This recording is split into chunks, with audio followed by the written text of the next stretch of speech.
Hans liv var att jobba. Inte kreativt, inte effektivt. Han kunde inte säga att hans liv var att jobba på det där ambitiöst skrytiga sättet som vissa säger. Dessutom hade han ändå ingen att säga det till. Hans liv var att jobba för att han inte visste något annat. För att han egentligen inte hade något annat. Ibland drömde han om en annan tid. En tid då livet inte kändes som en monoton transport mot döden. På dagarna var de där drömmarna som en varm hand på hans kalla axel. Men, som alltid, så skulle livet rycka bort den där handen just när han hade börjat bli varm.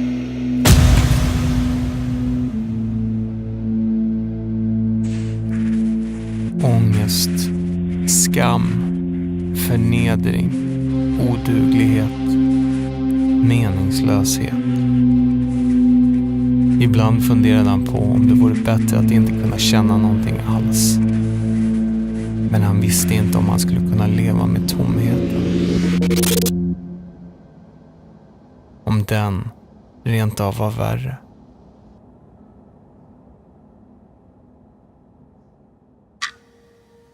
Trots att världen aldrig hade erbjudit så många möjligheter till mänsklig kontakt, både äkta och artificiell, så var han ändå en ensam man. Han hade varit det så länge att det hade blivit hela hans identitet. Ensam. Han tänkte inte sina tankar som en röst i huvudet. Han behövde inte. Han kände dem. Och den här kvällen gjorde de ont. Det enda han kunde göra nu var att hoppas att sömnen tog honom tillbaka.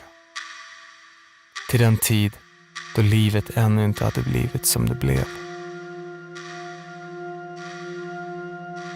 Han drömde om sin barndom. Den tid då han kunde försvinna in i leken, skapa sin egen värld. Han kunde nästan känna lyckan av sin barndomsfantasi igen. Men så kom minnet av att han redan som barn visste att han inte ville lämna den här tiden. Kanske för att han redan då visste att vuxenvärlden skulle ta den ifrån honom. Ta honom ifrån hans egen värld.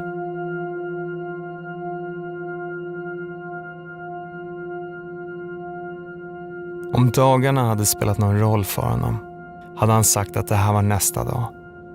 Men det gjorde de inte. Det enda som spelade någon roll nu var att hålla kvar den där känslan av nattens dröm.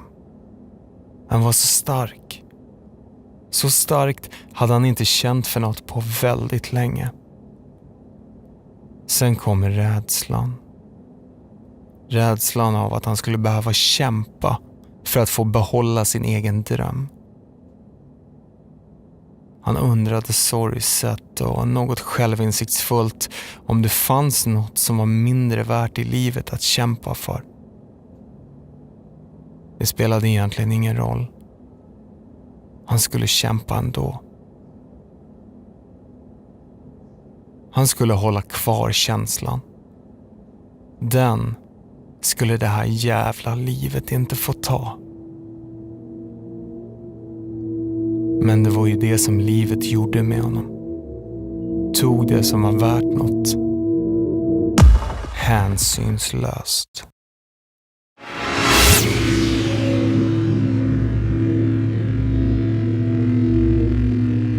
Någonting i honom knäcktes och öppnades.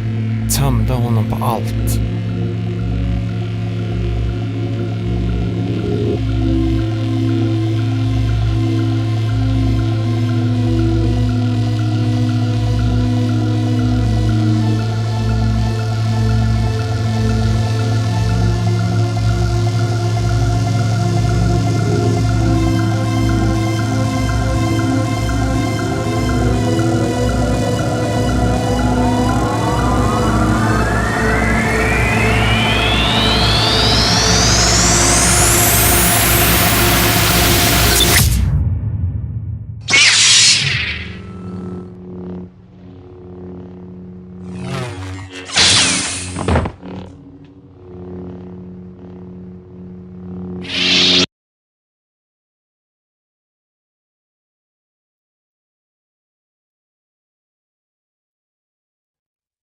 Var det här han hade väntat på?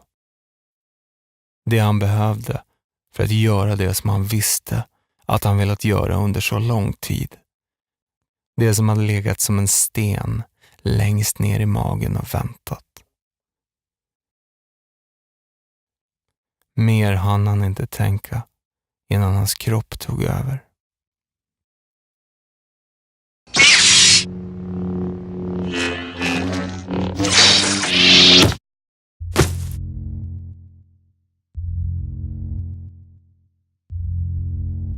Oavsett om vi får leva våra drömmar eller inte, så tar det här livet slut.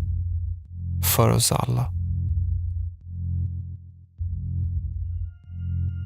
Några av oss kanske kommer till det där himmelriket som utlovas. Andra återgår bara till jorden.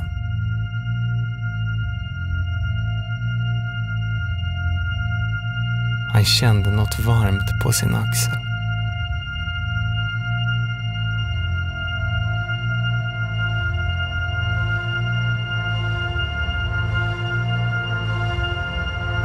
Han hade tänkt på det då och då, men aldrig vågat tro på det.